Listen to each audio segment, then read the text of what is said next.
Assalamualaikum warahmatullahi wabarakatuh. Saya Nadia Ariyanti Saputri. Di sini saya akan membahas tentang manajemen sumber daya manusia. Pengertian manajemen sumber daya manusia, beberapa ahli mendefinisikan manajemen sumber daya manusia atau disingkat MSDM adalah suatu ilmu atau cara bagaimana mengatur hubungan dan peranan sumber daya atau tenaga kerja yang dimiliki oleh individu secara efisien dan efektif serta dapat digunakan secara maksimal sehingga tercapai tujuan bersama perusahaan, karyawan, dan masyarakat menjadi maksimal. Berikut pengertian menurut Henry Shimamura tahun 2012, MSDM adalah sebagai pendayagunaan, pengembangan, penilaian, pemberian balasan jasa, dan pengelolaan terhadap individu, organisasi, atau kelompok bekerja. MSDM juga menyangkut desain dan implementasi sistem perencanaan, penyusunan personalia, pengembangan karyawan, pengelolaan karir, evaluasi kerja, kompensasi karyawan, dan hubungan tenaga kerja.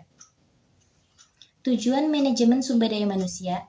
Bagian atau unit yang biasanya mengurusi SDM adalah Departemen Sumber Daya Manusia atau dalam bahasa Inggris disebut HRD.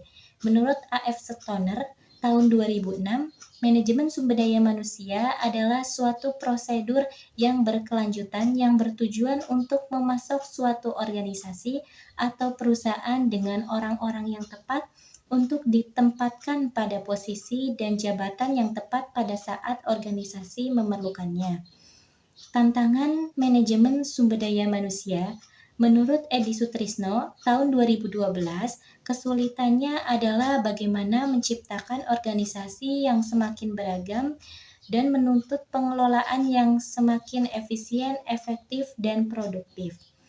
Dengan banyaknya keragaman sumber daya manusia, saat ini maka manajemen sumber daya manusia harus dapat menciptakan komunikasi yang efektif, mengembangkan dan memberikan pelatihan kepada karyawan, dapat menciptakan lingkungan kerja yang nyaman dan efisien dan juga menyediakan umpan balik pada kinerja karyawan yang berdasarkan pada hasil yang telah dibuat. Peran, fungsi, dan tanggung jawab pada manajemen sumber daya manusia adalah yang pertama, perencanaan.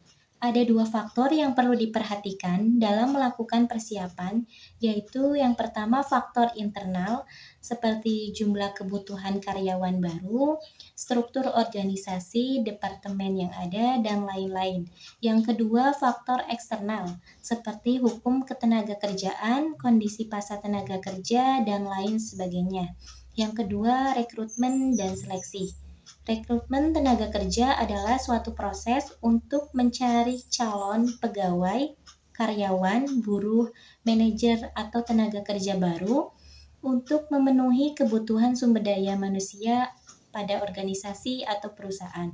Seleksi tenaga kerja adalah suatu proses menemukan tenaga kerja yang tepat dari sekian banyak kandidat atau calon yang ada. Awal yang perlu dilakukan setelah menerima berkas lamaran adalah melihat CV milik pelamar.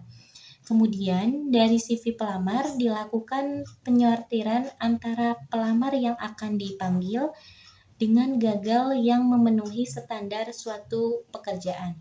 Lalu berikutnya adalah memanggil kandidat terpilih untuk dilakukan ujian tes tertulis, wawancara kerja, dan proses seleksi lainnya.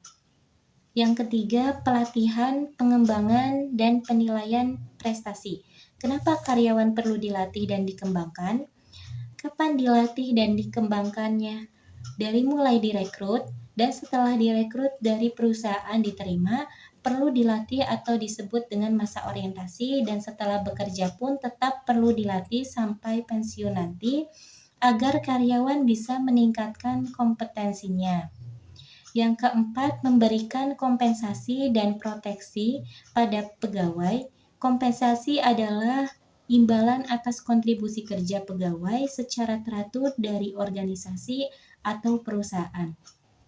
Kompensasi yang tidak sesuai dengan kondisi yang ada dapat menyebabkan masalah ketenagakerjaan di kemudian hari ataupun dapat menimbulkan kerugian pada perusahaan.